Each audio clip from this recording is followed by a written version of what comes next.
Hey everybody, welcome back to the channel. Ashley, familiar face, one of my favorite colleagues on the channel. How are you doing, Ashley? Hello. Good. How are you? Thanks for having me again. Good. I always appreciate your willingness to jump on when something sparks in our community because you and I, as mental health leaders, have people kind of sharing things with us in the background.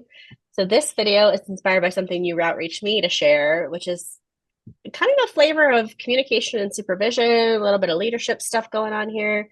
So how about you set the stage and let our audience know kind of what's going on? Obviously, keeping protected information protected, but what came up that you brought to my attention? So I provide supervision to pre-licensed folks as well as consultation about usually pretty specific matters related to my specialty. And as I'm engaging in conversations with both peers and new graduates and even students, I would say, there seems to be a common theme of more and more grievances happening, as well as the fear and panic around what if I'm grieved. And so I think it's definitely worth a conversation about how do we prevent grievances? How do we handle situations that come up?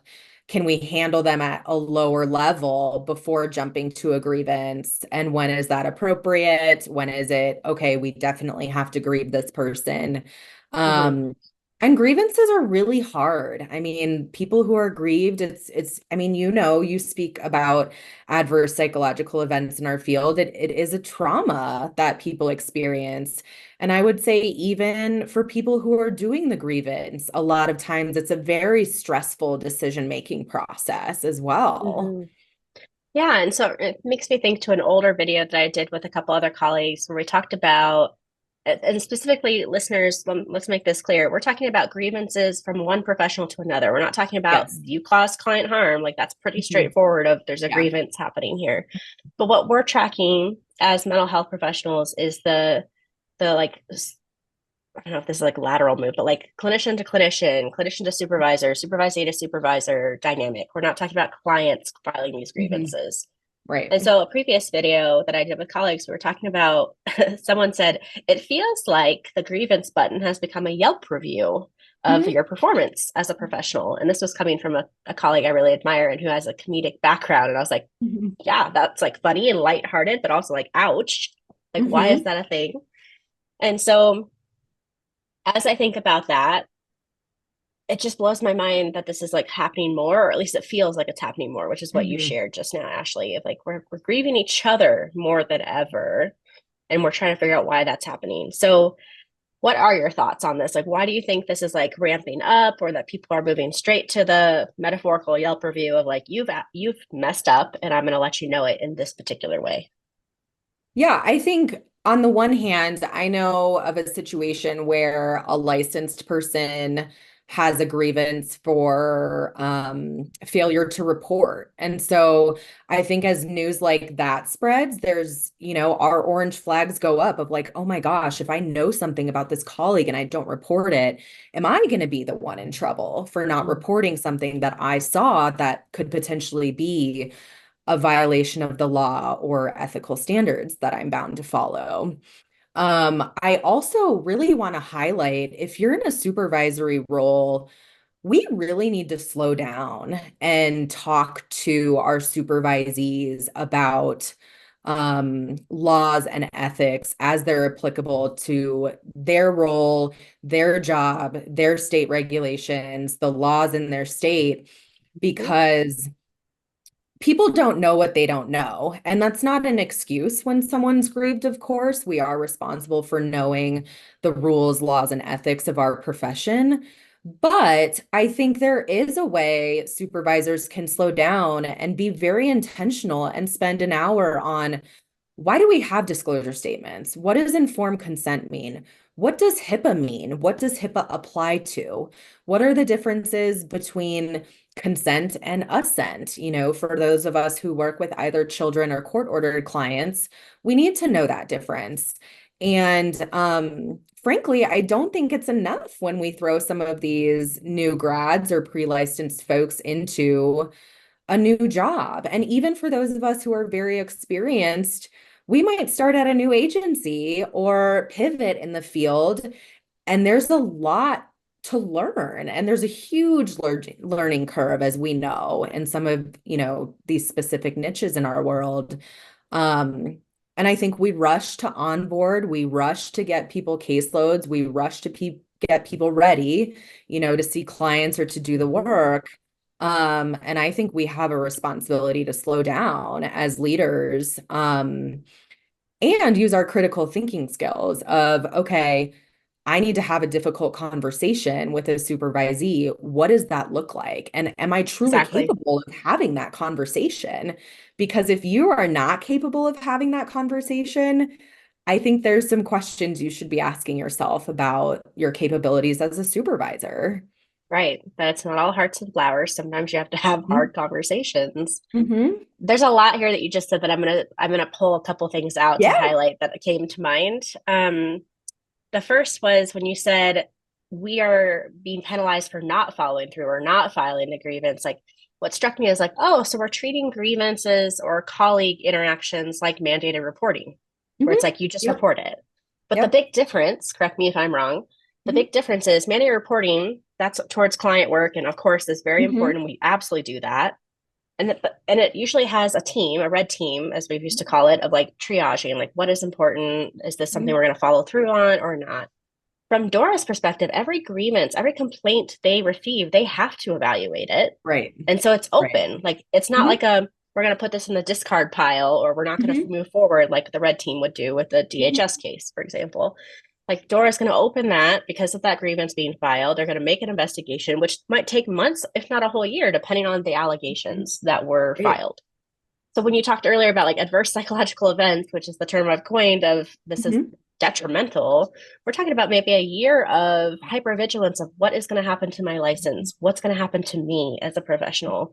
And I just want to highlight that to our listeners of like, or viewers really, to say like, maybe this is why we need to slow down because that when we start that in motion, it is in motion. It does not stop until Dora makes a decision, which might Right. take months based on when the board meets. So Mm-hmm. some people don't know that that's the framework that Dora is working in. So that's one thing to highlight. The idea of communication, I'm smiling now because you're like, I want to take a hard look at your ability to be a supervisor if you can't have a Mm-hmm. conflict or an interpersonal communication issue with your supervisee. Our job as supervisors is to help them grow and evolve. And so when you said they don't know what they don't know, I absolutely agree. On one hand, grad school is saying ask your supervisor everything, which Yeah. I'm in the process of challenging again and again and again, because we want them to have independent thought. Eventually, they'll Mm-hmm. be on their own. But I feel like it's a breakdown of communication. On one hand, we have supervisors saying, I want my supervisee to go to Dora and figure out all the things they need to figure out of how many hours of supervision do they need, what are the direct hours and what counts, like all these like nuts and bolts. And then the same thing is happening on the supervisee side, where it's like, I'll just ask my supervisor. They know everything. And I'm Right. like, well, that's not helpful. Like maybe Mhm. that's why this is happening is we've got two groups of people saying the other people have the answers. When maybe it should be collaborative of like, let's sit down together and look at Dora's requirements as of right now. Mhm. Not 2 years ago, not last month, but like right now, what is Dora putting on their website? Yeah. I just did this with someone earlier today before this recording of like, here's the website. Like, have you looked at any of this stuff? So maybe that is the solution here for viewers of this video is like, when's the last time you went and checked the Dora website? When's the last time you looked at the Mental Health Practice Act? When's the last time you read through any of these documents? Not because they're fun reading, but because we need to be informed to do our job, whether we're a supervisor or a clinician working with clients. What's coming up for you, Ashley, as I reflect that back? I think we make a lot of assumptions as supervisors that these people were supposed to guide and help and teach and mentor, um, have all this experience. And we also assume they've been taught correctly. And so we're like, oh, they've had this internship and that internship. And I know this person who knows their old supervisor, who knows this person. And I think we just make assumptions that they know what they're doing and we don't slow down. And I think that's, I said that before, but I really want to highlight um, the reading of the Mental Health Practice Act is such a great exercise. Yes, it's long and boring, but I think that goes hand in hand with the disclosure statement because disclosure statements highlight the rules and laws and ethics that we're bound by. And then we're asking clients to sign that they understand that. And so I do think there should be very overt conversations about all of that, not just when people start a new job or get a new supervisor, but ongoing. As you get a new client, okay, have they signed paperwork? Did they have questions? What about this? Does this apply to them? Does the whole disclosure statement apply to them? Because if they're not under a certain age, some of those sections don't apply to them. And so I don't think we're doing a good job modeling either that it's okay to ask questions. We certainly, like you said, want to build competency and confidence, but we also want to encourage critical thought too, That's of right. like, is this ethical? If not, why? If yes, why? And those are higher level conversations we should be having throughout our careers too.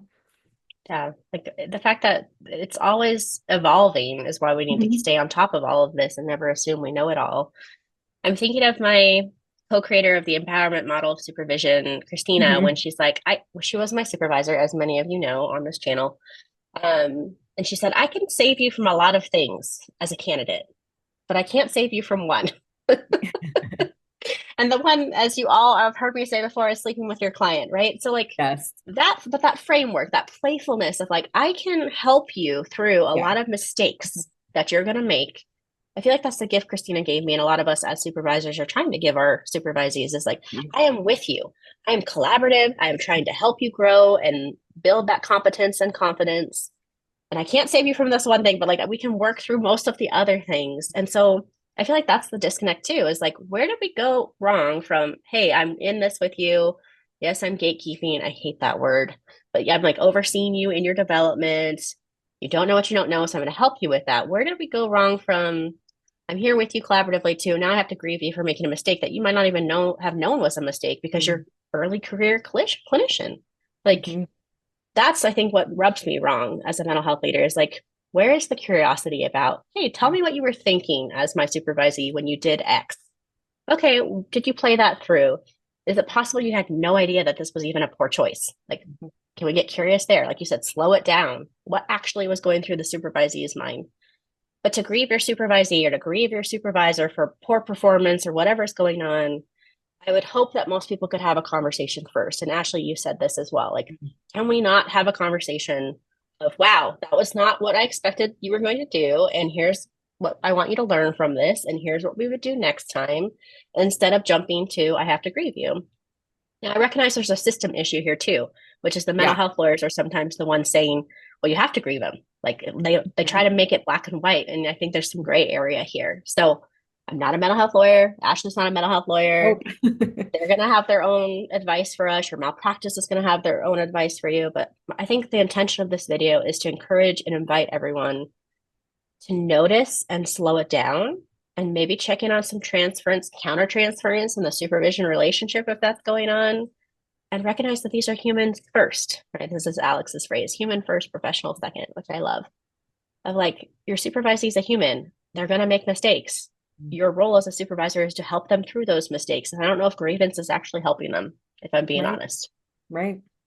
Hmm. Because now I we've done agree. some leadership trauma damage, which you and I talked about before this video. Like, what is happening?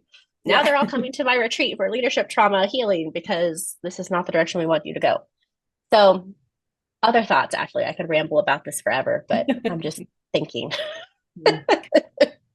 I mean, I think a lot of it comes down to the relationship. We should be building authentic relationships with our supervisees.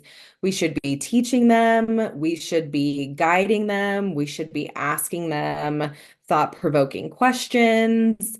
Um, and to some extent, we should be handling a problem at the lowest level. And so if there's something like, hey, you shouldn't have sent that email, or hey, this note wasn't up to standards, right? Like, let's walk them through how to fix that. Let's walk them through your thought process, walk through their thought process as well, like you said, and continue to follow up with them. And when they do it right or different the next time, give them praise. Hey, it looks like you really listened to me and you really got a lot out of that conversation. I noticed in reviewing that next note or that next email. Um, some changes, which I really appreciate. What do you think? Um, and I know it seems silly to talk about a note or an email, but those are some of the grievances I've heard recently. Um, so also recognizing our field has changed a lot with like electronic health records and business associate agreements and emails and personal phones versus work phones. And I think there's a lot of this, like you said, that there's gray area where there isn't clear direction from something like the Mental Health Practice Act or a regulatory board. And so those also warrant conversations for sure. Okay, why don't you have a work phone? Oh, I can't afford one. Or, oh, I'm just gonna get a Google Voice number. And if I get a Google Voice number, then it's on my same phone anyways. And so might as well use my personal number and not have this extra charge. And so I don't think we should assume that people are being, you know, cruel or mean or dismissive or acting out of even ignorance, I would say. I think a lot of times if you talk to supervisees, they're making pretty logical decisions. It's just what do we need to do differently, if anything? And also, are we telling them what to do based on what we've been taught, even though all of these things, I mentioned technology, but a lot of things have changed in the field. Right. I think this is an opportunity to plug like continued education and supervision Mhm. so we are Yeah. staying on top of the things. I also feel called to plug like our course on critical incidents and correction plans with our supervisees, also known as performance improvement plans, right? So there are lots of steps between supervising made a mistake and grievance in my mind. And Mhm. knowing that there are lots of scenarios here, I shouldn't probably make a blanket statement, but like there's probably, when it comes to documentation and notes, which were the two examples you just gave, Mhm. there's a lot of steps between they made a mistake with that and grievance on that. Mhm. And so I'm hopeful that our community can at least pause, like slow it down, think about it.